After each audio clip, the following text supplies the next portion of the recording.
cordial bonjour à tous, me voici de retour pour un haul achat manga, double haul achat manga puisque je vous fais le haul habituel et puis celui, le petit mais modeste, d'accord, mais j'ai trouvé quelques jolies petites choses à la Paris Manga. Voilà, j'ai fait un 2 en 1, des suites et quand même des nouveautés. Oui, j'ai été assez inspirée cette fois-ci. Et ben c'est parti, on y va, go! Une série que j'adore, que tout le monde adore, voilà, on est tous unanimes, hein, je connais personne qui ne l'aime pas. Je veux bien évidemment parler chez Glénat des Noces des Lucioles, voilà, le tome 5. Ah oui, c'est parce que, hop, voilà, le tome 5, toujours le couple en star, hein, sur la cover, et puis toujours très joli, j'aime beaucoup. Toujours, hop, une petite estampe japonaise derrière. On ne sait pas trop ce qui va se passer. Il y a l'air d'avoir... Oui, c'était ce nouveau personnage qui arrivait à la fin du tome 4, qui avait l'air d'avoir un sacré caractère. Voilà, Shinpei dit « Je m'éclate comme un fou, c'est trop mignon ». Au moins la déclaration du tome 5. Bon, je voudrais pas trop me spoiler, vous spoiler, alors je vais m'arrêter là, mais c'est la récréation, hein, les Noces de Lucioles, c'est super sympa, toujours Doriko Tachibana, donc chez Glénat, je continue allègrement sans me poser de questions. Ensuite, nous avons aussi une valeur extrêmement sûre que j'ai racheté en double parce qu'en fait, j'avais commencé 1 et 2, ensuite j'avais trouvé le 4 et attendez, j'en suis où? Oui, le 4, et en fait il me manquait le 3 et 5, donc les voici. Mr. Malibu, toujours des covers absolument renversantes de beauté avec des couleurs toutes différentes. Je sais pas, on le voit pas très bien, mais alors ce coup de poing qu'on voit, en fait, il est très travaillé au niveau de la cover, mais je crois que vous verrez pas grand. Oui, je crois que par ici, ouais, je peux vous le montrer. Vous voyez cet effet de glace, c'est génial, c'est vachement bien trouvé. Toujours chez Glénat, d'Akaza Samamiya. Donc je vais me la refaire en entier cette Mr. Malibu pour avoir tous les tenants et aboutissants, mais j'avais adoré les 2 premiers tomes, c'est franchement une valeur sûre. Donc pour vous remettre en contexte, un échange de corps de 2 lycéens, enfin même plus lycéens, il est dans la vie active, il doit avoir 27 ans le gars, et une lycéenne, et la lycéenne ne veut pas rendre son corps au gars, et il est aidé par un autre lycéen. Voilà, ça vous paraît très nébuleux comme voilà, mon résumé foireux, mais c'est hyper intéressant. C'est un thriller et avec des dessins subjugants de beauté, d'une finesse incroyable. J'aime beaucoup l'univers que nous propose Akaza Samamiya, et ouais, c'est super intéressant. Je trouve que c'est rafraîchissant. Enfin, cette petite série là, elle finit je crois en 5 tomes, elle a tout pour elle, donc vraiment je vous la recommande. Ensuite, je dis n'importe quoi, le tome 4 était ici. Voilà, j'avais les 2 premiers en fait. Donc toujours aussi magnifique, toujours des couleurs différentes. Voilà, donc ça y est, normalement elle est complète. Et j'enchaîne avec ma série Popcorn qui, selon les rumeurs, pourrait bientôt s'achever. Et oui, toutes les bonnes choses ont une fin. J'ai pris le tome collector de Kaiju numéro 8. Kaiju numéro 8. Hop. Voilà. Voilà. Yeah. Non, c'est sympa, c'est sympa. On s'ennuie jamais avec eux. Hein. Évidemment, ça bouge dans tous les sens. Ils étaient venus à bout du gros kaiju, mais quand il n'y en a plus, il y en a encore. Donc c'est pour ça qu'on aime cette série. Et les personnages, voilà, on est tous attachés à tous ces personnages différents, tous ces leaders, tous ces male leaders, mais pas que, puisque nous avons une super leader féminine.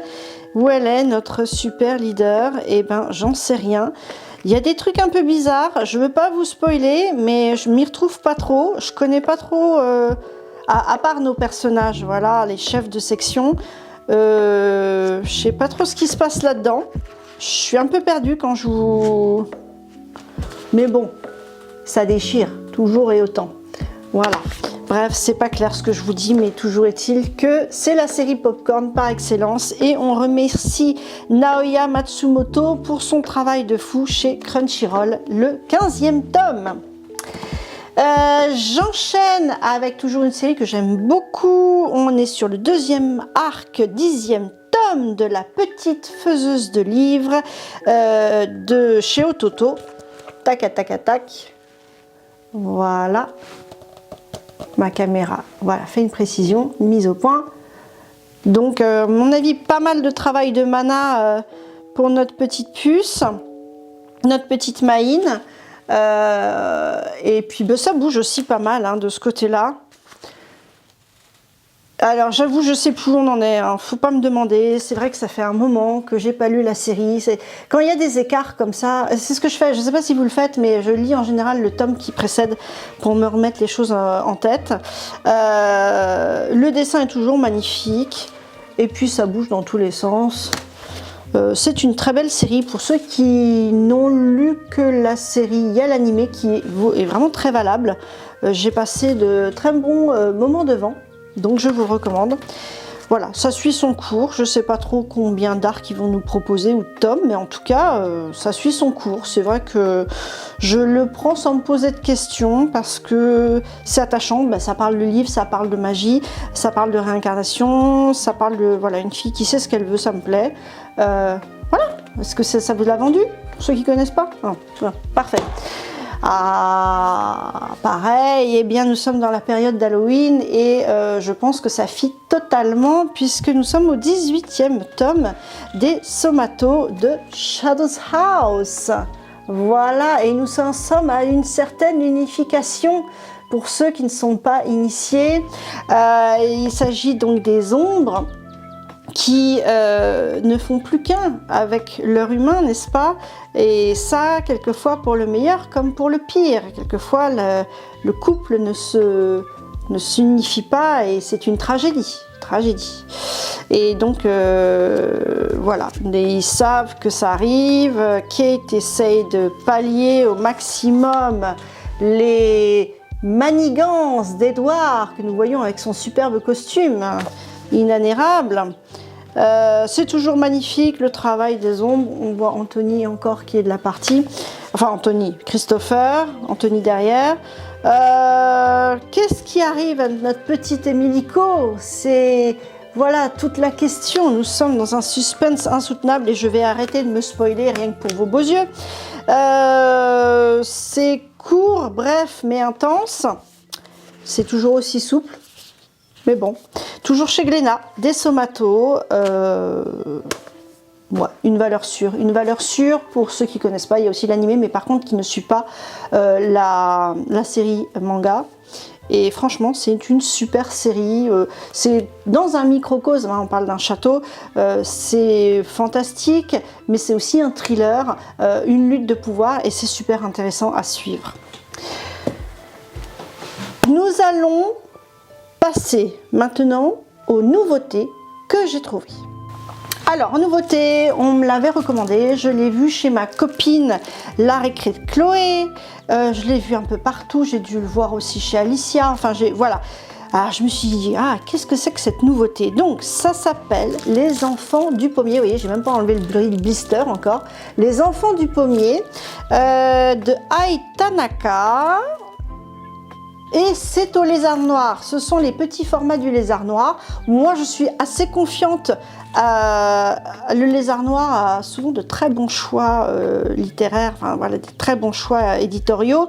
Qu'est-ce que ça nous dit? Ça nous dit que un gars a été abandonné à la naissance, il épouse une fille, il part s'installer chez elle à Aomori, donc au nord du Japon si je ne me trompe pas, une région de pommes où la neige tombe. Et puis voilà, ça s'apaise, il est cool, il vit sa petite vie et tout, il suit les saisons. Mais un jour d'hiver, sa femme est alitée et il va commettre sans le savoir un acte irréparable qui va bouleverser le destin du village. Alors qu'est-ce que c'est? Est-ce que c'est sociétal? Est-ce que c'est un thriller? Je sais pas du tout où je mets les pieds. En tout cas, la couverture est plutôt sympathique. Elle n'est pas folle, hein, mais elle est sympathique. J'aime bien les couleurs comme ça. Donc c'est notre protagoniste et son épouse, je suppose. Et les fleurs de pommier, bien évidemment. Donc, les enfants du pommier. Après, il y a une petite pomme. Je sens pas une petite pomme. Hop, pour marquer le tome numéro 1. À voir, je découvre l'artiste, je découvre le titre. J'ai pas voulu me spoiler, donc j'ai pas trop lu les copines ce qu'elles ont écrit. Hein, c'est pas personnel, c'est juste pour pas me spoiler. Je vais découvrir totalement. Ensuite, un titre, alors pour le coup que je n'ai pas acheté, on me l'a offert. Je ne sais pas si je dois le dire. Non, je ne le dirai pas, mais c'est une amie proche qui me l'a offert, qui sévit aussi sur les réseaux sociaux, bien plus fort que moi. Mais elle a eu cette gentillesse de me l'offrir. J'en avais entendu parler. Le premier volume de Subaru. Voilà, de Subaru. Hop! Je sais pas, le soin par la danse, un truc dans le genre, si je me trompe pas. Pour guérir de ses maux, Subaru raconte les événements de sa journée en les mimant au garçon, c'est son frère jumeau, voilà, qui souffre d'une tumeur cancéreuse. Et puis il va y avoir un malentendu. Mais bon, elle va faire sa danse classique et elle veut devenir professionnelle. Bon, voilà. Donc c'est écrit par Masahito Soda, c'est chez Naban. Voilà, c'est de la pure danse classique. C'est très mignon. Au niveau le dessin, il est sympa. Hein. Alors oui, voilà, on voit son frère, c'est pas très gai. Ça souffre de partout. Hop. Il y a des pleines pages aussi. Oh, ça a l'air d'être un beau titre, prenant, mais un beau titre. Ouais. Bon, alors après, c'est vrai que quelquefois, le chara-design me paraît particulier malgré tout. Mais je pense qu'on peut s'attacher à l'héroïne. En tout cas, il y a des jolies esquisses de ballerines. Bon, c'est vrai que la danse classique, j'en ai pratiqué petite. Et puis voilà, donc c'est quand même un art et un sport qui me touchent. Et ça peut être cool. Ouais, il y a des choses qui se passent. Il y a de l'action, on va dire, comme dirait l'autre. Il y a de l'action. Il y a des beaux gosses. Elle est bien accompagnée. Non, je sais pas, mais toujours est-il qu'elle travaille dur pour être ballerine. Donc, nous allons voir ça tranquillement. En tout cas, merci à mon amie pour son cadeau. C'est très sympa à elle. Ensuite, un titre qu'on a vu là pas mal passer, une autrice dont on a commencé à pas mal parler. C'est l'Ami des Furies. Il s'agit de Suzuka Morino et son titre Servant Beast. Voilà, magnifique couverture. Je vous avais parlé de l'anthologie la dernière fois que je n'ai toujours pas réussi à lire, mais qui était très prometteuse. Il s'agit effectivement d'un anthropomorphe qui est vendu à une sorcière, semblerait-il. Si je ne me trompe pas, donc c'est un chien, un homme chien. Tac, tac, tac, là, oui, je sais plus ce que c'est comme sorcière, mais en tout cas, ils vont, à mon avis, apprendre à se connaître, à s'apprécier. Le format est un peu plus grand. Vous voyez, d'ailleurs, il ne rentre pas dans le cadre. Je dirais, je sais pas, un 15, je ne sais plus comment on appelle ça, un 5, je ne sais plus. Enfin, vous voyez, Boshi the Rock, bah, c'est à peu près cette taille-là. En tout cas, le trait est magnifique. Je pense que la profondeur du travail, alors là, ça me fait penser à The Enchant Magus Bride. Il y a quelque chose qui s'en rapproche. En tout cas, il a l'air vachement mignon, cet anthropomorphe, cet homme chien. Il a l'air vraiment trop sympa. Il lui arrive plein de petites mésaventures. Disons, pour s'occuper de sa maîtresse, il a l'air d'avoir besoin de s'ajuster. Il fait des rencontres un peu bizarres ou un peu de toutes sortes. Ouais, bon, ça peut être particulier parfois, mais en tout cas, pourquoi pas? En tout cas, ouais. En tout cas, c'est à découvrir. Je vais voir hein, si j'accroche ou pas, mais il y avait beaucoup de... Bon, il y avait aussi pas mal de sensualité, mais ça avait l'air de plaire beaucoup. Pour moi, Suzuka Morino, elle avait l'air franchement d'avoir du potentiel. Donc, c'est pas que Fury, hein, c'est vraiment anthropomorphe hein, quand vous voyez les personnages. Mais ça me plaît, moi j'aime bien, je trouve ça cool, je trouve que ça change. Il y a de l'action. On voit vraiment des traits magnifiques, il y a vraiment du travail. Donc je vais arrêter de me spoiler là avec tout ça parce qu'à force de parler, je me spoil complètement. Et c'est dans la collection Alpha chez Vega Dupuis. Voilà, non, parce qu'ils ne les mettent pas, mais c'est bien Vega Dupuis. Ouais, c'est ça. Donc, ça, ensuite, pardon, hein, je suis un petit peu brouillon aujourd'hui. Une autre nouveauté qui m'avait interpellée, que j'avais vue sur les réseaux, je l'ai vue en librairie et je me suis dit, il faut que je me le prenne, ça a l'air assez étonnant. Toujours la collection Alpha de Vega Dupuis, l'artiste s'appelle Ameishi, ça s'appelle Les mystères de la résidence... je vais y arriver, Les mystères de la résidence Kaika. On y est. Voilà. Regardez déjà une très belle couverture originale. Je veux dire au niveau des couleurs, la présentation de la cover, voilà, graphisme, voilà. Ça a l'air très mystérieux. J'aime bien le design. Donc grande taille, hein, comme Servant Beast. Voilà, ça a l'air aussi d'être un genre thriller psychologique, fantastique. Qu'est-ce que je peux vous en dire?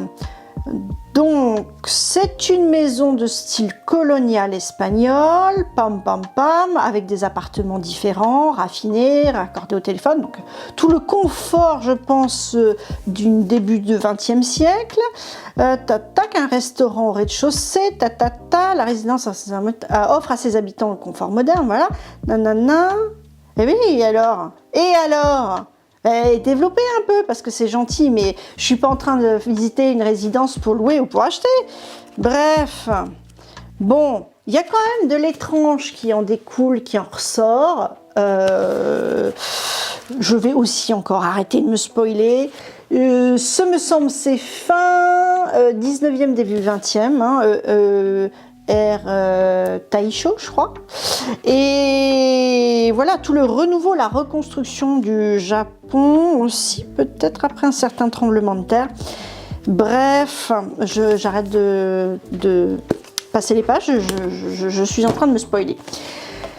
La dernière nouveauté, c'est exactement ce qu'il me fallait par un temps grisouille, froidouille, déprimouille. Mon petit nid douillet, je l'ai vu aussi chez les copines, vraiment ça me tentait. Je crois que je l'ai vu chez Mera la Loutre aussi.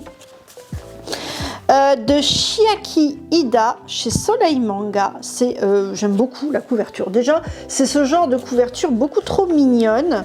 Tout de suite, rien qu'à la couverture, c'est cosy. Ouais, c'est ça, c'est des lectures cosy, c'est comme ça qu'on les appelle.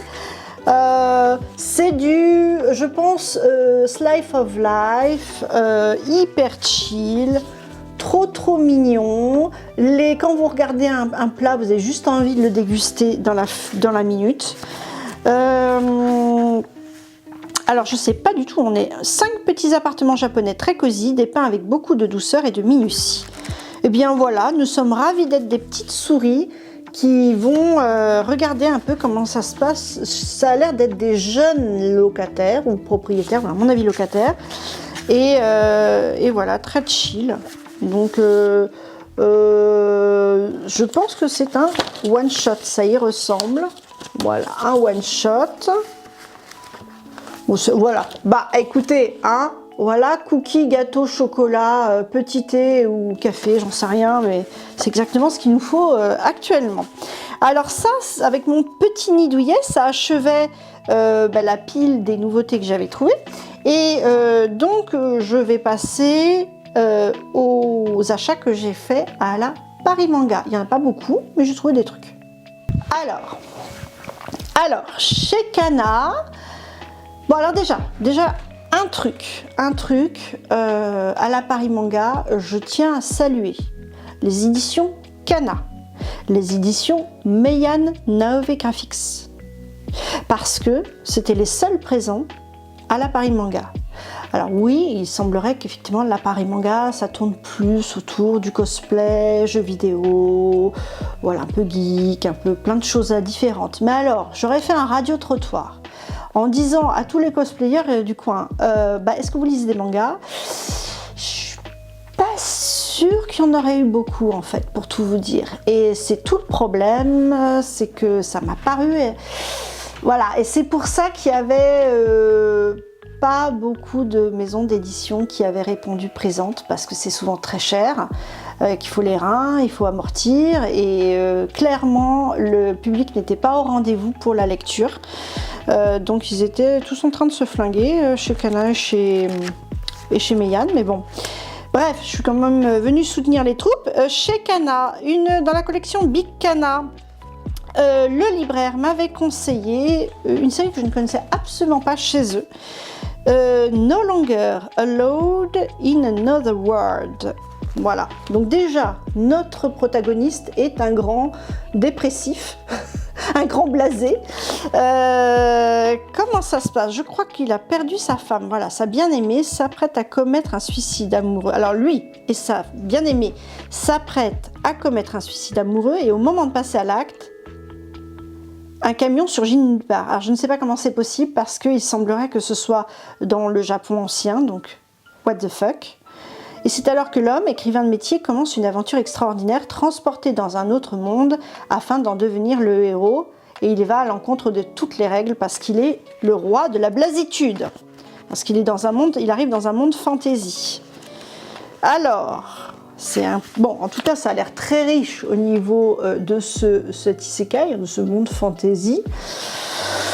Je saurais pas vous dire, je me suis laissée faire, je sais pas trop où ça va m'emmener. Je sais pas si vous en avez entendu parler de ce titre. Y aurait-il pas un dessin animé, j'avais dit à l'ancienne, un animé lié à ce manga? C'est fort possible. Mais j'aime bien en fait son regard un petit peu, voilà. Des princesses en détresse, voilà. Je sais pas si je vais... Il y a de l'action, bon, c'est marrant. Il y a de l'action, voilà, bon, c'est une bonne petite recette, assez classique à mon avis, hein. Ça casse pas trois pattes, un canard. Putain, il se prend pour un vampire, le gars. Bon, remarquez, c'est bientôt Halloween, ça tombe bien. Il y a des dragons, il y a des combats, il y a des elfes. Waouh, on va pas s'ennuyer, hein. Bon, à voir. En tout cas, c'était une proposition de Kana, pourquoi pas. Donc j'ai acheté ça, je sais pas où je m'en vais, mais j'y vais. Ok. Ensuite, chez Meian. Alors Meian, bon, déjà très gentiment, Meian, ils m'ont donné plein de trucs, plein de goodies, hein. Ils sont pas avares pour ça. Donc le breaker, parce que je peux baver devant pardon, je vais vraiment passer pour une cougar. Non, il est très sportif, c'est très bien, c'est parfait. Il faut être bien en forme dans la vie. Ensuite, nous avons Bossy de Rock, magnifique. Hop, The Breaker Again. Tombée du ciel, parce qu'elle est trop chouquette. Et puis bon, ça c'était le petit magazine. Ensuite, voilà. Alors, combien j'en avais pris? Je sais même plus combien j'en avais pris chez... voilà. 3. Alors, j'en avais pris un. C'était un titre, je l'avais vu passer pas mal. Bon, bien sûr, je recherche quand même des lectures un peu matures maintenant, un peu, voilà, le couple, la société, etc. Et on est parfaitement là-dedans.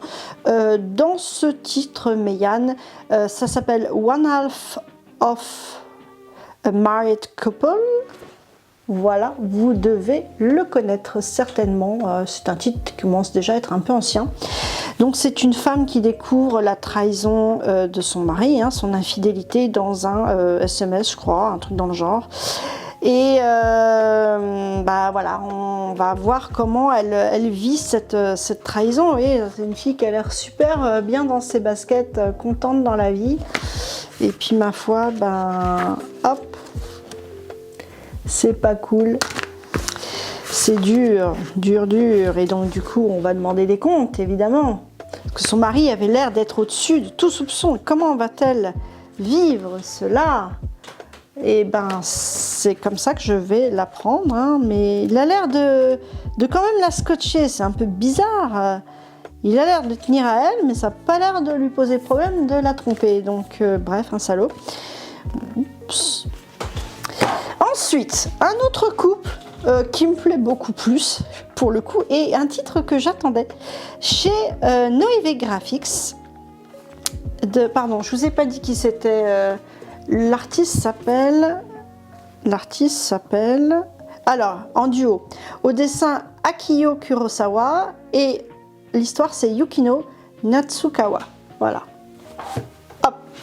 Et donc, je reviens à ce titre Noévé Graphics, L'homme invisible et sa future épouse. Et c'est un titre qui m'intriguait, je l'attendais avec impatience. Ça avait l'air peut-être beaucoup trop mignon. C'est de Iwato Bineko, Invincible Man, Human Lady, ok. Et eh ben écoutez, c'est amusant parce qu'on retrouve un petit peu comme She Wasn't a Guy. C'est une bichromie, donc bleue, cette fois bleue et blanche. Et ça a l'air de partir dans tous les sens. Mais c'est une grande taille hein, aussi, hein, A5 je crois, si je ne me trompe pas. Et voilà, un peu dans l'esprit aussi, alors loin de là, mais vous voyez, je retrouve un petit peu la disposition qu'on trouve dans Veil. Alors, c'est des anthropomorphes également, en tout cas il y a des anthropomorphes. Qu'est-ce qu'ils nous disent dans le résumé? Ils nous disent que Yako est réceptionniste, discrète et non-voyante. Tiens, petit rapport avec Veil, effectivement aussi. Nommé détective élégant et invisible, et une particularité bien pratique dans son métier, mais qui évidemment marche pas sur Yako. Et elle, alors c'est marrant parce qu'elle sait toujours où il se trouve, et ils sont entourés de collègues uniques en leur genre, il semblerait. Et tous deux vont se rapprocher, développer une profonde complicité et plus si affinité. Ça m'a l'air bien trop mignon. Donc voilà, ça va me faire mes lectures de vacances avec le petit comic strip à l'arrière. Donc ça c'est parfait. Et pour finir, toujours chez Noévé Graphics, un titre que je crois que j'ai vu chez la copine Saya Manga, Nishijo, récit du quotidien. Je crois que elle me disait que c'était très mignon et rigolo. Et c'est exactement ce qu'il me faut en ce moment de Keiichi Ararawi. Ça a l'air totalement what the fuck. Ça peut être très rigolo. Alors, le what the fuck, ça passe ou ça casse. C'est-à-dire, ça peut fonctionner sur moi comme je peux y être totalement insensible. Alors, le problème, c'est qu'ils n'ont pas mis de résumé derrière, donc je ne sais absolument pas de quoi ça parle. Donc, pour ceux qui connaissent, vous pouvez me faire un bref résumé de façon, comment dire, oh, ça a l'air marrant, hein. Charitablement, voilà, charitablement, vous pourriez me faire un résumé, parce que je ne sais pas de quoi ça parle, mais il y avait des bons retours sur ce titre. Donc voilà, j'ai fait des... Bon, c'est assez marrant, ça. Ça fait très BD, je trouve, en fait, quelque part. Mais il y a bien sûr quand même bien l'esprit manga et tout. Bon, elle a l'air rigolote, la petite héroïne. Enfin, il y en a plusieurs, hein, je crois, un ensemble d'héroïnes. Bon, il y a un peu de tout. Je sais pas trop où on va. Ça a l'air de partir un peu dans tous les sens. Mais bon, pourquoi pas? On va essayer. En tout cas, voilà, c'est ce que j'ai trouvé à la Paris Manga. Forcément, j'avais pas beaucoup de choix au niveau des achats pour les livres, en tout cas, puisqu'il n'y avait que 2 éditeurs. Bien sûr, j'ai vu les copains les copains artistes qui étaient là. Il y avait Naokuren. Donc, on a eu l'occasion de faire une interview. Je vous renvoie à la vidéo associée. Il y avait Shindo. Il y avait qui d'autre? Ah bah il y avait Shonen. J'ai croisé Charles Compin d'Instinct. Je ne sais jamais si je dois le dire en anglais ou en français. Instinct. Avec Inoxtag qui ont fait donc ce manga, qui a eu la joie d'être récompensé par les Célestes pour le meilleur titre français. Et puis, qui c'est qu'il y avait d'autres? Là, comme ça, il y avait les équipes de Louis pour Red Flower. Voilà, mais il n'y en avait pas tant que ça des artistes. Et c'était beaucoup après des artistes qui font des illustrations, quoi, des illustrateurs, c'était pas des mangaka. Voilà, c'est un petit peu en demi-teinte. Je sais qu'ils ont fait des efforts à la Paris Manga, mais comme je dis toujours, si vraiment vous deviez choisir une manifestation, voilà, vous deviez aller à une manifestation. Si vous devez aller à une manifestation, ce serait la Japan Expo Paris. Voilà, même celle de Marseille, c'est pas ça, c'est Paris. Voilà, là, vous en avez pour votre argent, quoique ça monte, ça grimpe les prix, mais au moins, il y a la démesure qu'ils promettent et qu'ils tiennent, parce qu'en fait la Paris Manga à Villepinte, ça se perd complètement. C'est pas une, pour moi, à mon sens, hein, c'est pas une manifestation qui devrait avoir lieu à Villepinte. Elle aurait dû retourner, et je sais que c'est compliqué au niveau administratif, mais elle aurait dû retourner à la porte de Versailles. À la porte de Versailles, c'est idéal, c'est la bonne taille. Mais là, à Villepinte, c'est beaucoup trop grand. Et donc, du coup, on a l'impression que c'est fait un petit peu à l'arrache, que c'est un petit peu bradé. Vous voyez, c'est pas... par rapport à la Japan Expo, on est forcément en train de comparer les deux. C'est pas le même genre de manifestation, c'est pas la même approche, c'est pas le même public, pas tout à fait en tout cas. Même s'il y a toujours les cosplayers, c'est toujours très sympa et tout, mais c'est pas la même chose. J'ai pas la même effervescence. Par contre, ce que je dois souligner, et ça vous le verrez dans ma vidéo vlog de la Paris Manga, c'est qu'on doit souligner la présence d'artistes qui créent des objets. C'est-à-dire, par exemple, il y avait l'atelier des robots avec les créations de Goldorak qui sont juste magnifiques, ou les créations de Cobra, Grandeur Nature. Il y avait aussi Grandeur Nature, Goldorak. Il y a aussi les expositions de passionnés comme le doc qui avait fait Saint Seiya, ou alors Alex de Récré Alex qui a fait l'exposition sur tout ce qui est autour de Récréa 2, nos années Club Dorothée, avec Casimir, avec Ulysse 31, avec je sais pas moi, Capitaine Flamme, les Cités d'Or, enfin tous nos jouets, les kikis, tout ça, tout ce qu'on avait nous à mon époque, bref, nous les anciens. Et voilà, mais l'important c'est d'être jeune dans la tête, et puis ça nous permet de rester jeunes justement, d'être à votre contact, vous les jeunes, de rester dans le coup, n'est-ce pas, comme dirait l'autre.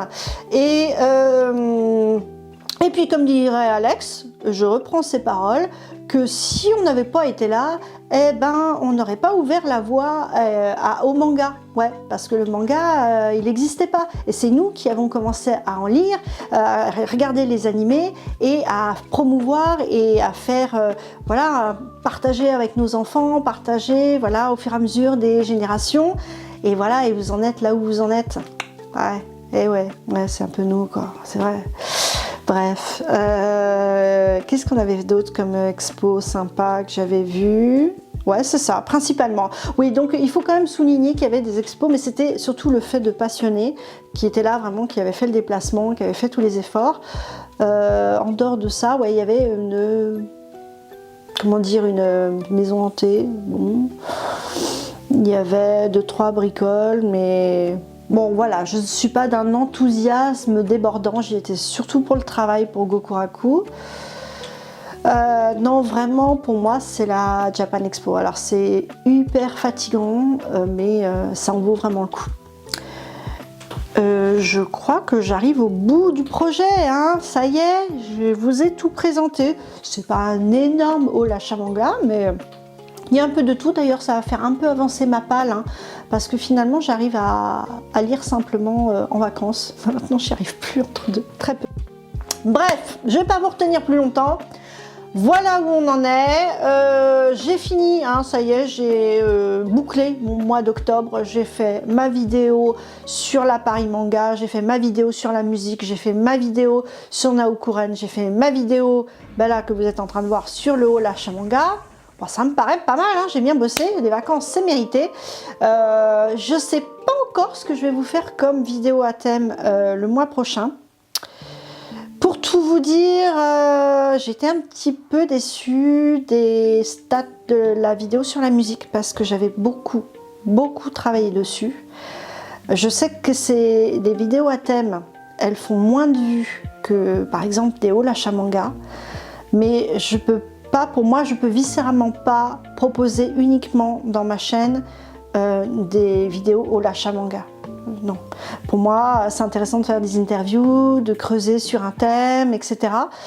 Malheureusement, le public ne suit pas forcément. Je serais presque à deux doigts d'arrêter, mais en même temps, je me dis non. Je veux continuer les vidéos à thème parce que ça a du sens, en tout cas pour moi. Mais effectivement, ça marche pas super, hein. Les vues, c'est pas fou. Donc voilà, c'est comme ça. Je vais peut-être un peu faire maturer ça. Peut-être que je trouverai un autre format.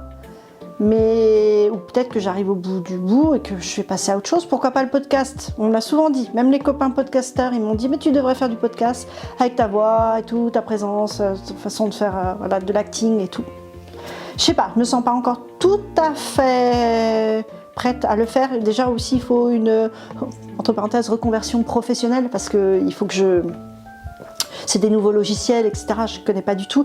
D'ailleurs, je voulais juste convertir mes interviews en podcast. Déjà, c'est la croix et la bannière. Donc, je ne vous raconte pas pour un vrai podcast. Bref, non, on n'en est pas encore là. Mais c'est vrai que j'ai été un petit peu déçue sur ma dernière vidéo. Il y a toujours les fervents, ça me fait chaud au cœur. Un grand merci d'être toujours là. Je pense à Cyril, je pense à Saya, je pense à Cindy. Toujours là, à Gut aussi. Merci les gars, vraiment toujours vous faites des commentaires, vous prenez le temps, vraiment vous êtes des amours. Si vous n'étiez pas là, ce serait beaucoup plus dur je pense.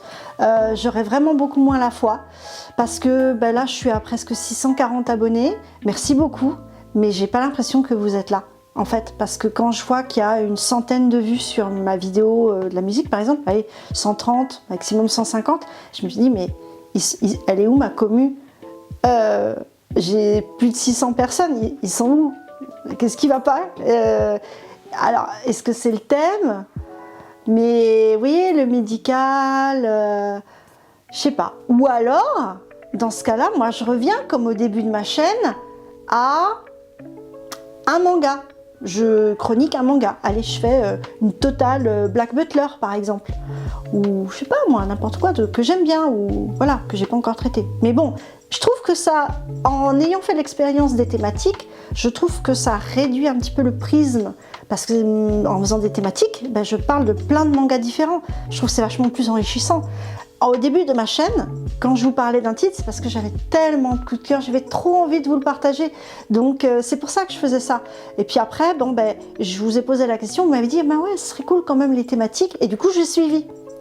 Et là, je ne sais pas quoi faire en fait, pour que vous me suiviez, pour renouveler ou redonner un peu de dynamisme. Comme je vous dis toujours, cette chaîne, c'est aussi la vôtre. Donc dites-moi en commentaire si vous avez une idée lumineuse, moi je veux bien. Si vous avez une super idée, allez, banco, je vous suis et je fais le format. Donc n'hésitez pas à me donner des retours en commentaire. Je vous dis plein de bonnes choses. Pour ceux qui prennent des vacances, profitez bien des vacances scolaires, reposez-vous bien. Les autres, bon courage, plein de courage à vous. Je sais que c'est pas facile, on rentre dans la période un peu sombre, automnale et tout, mais c'est une période cocooning aussi, c'est bien aussi. Et puis surtout, ne pas oublier de lire, de regarder les animés et de se faire du bien. Cordialement vôtre!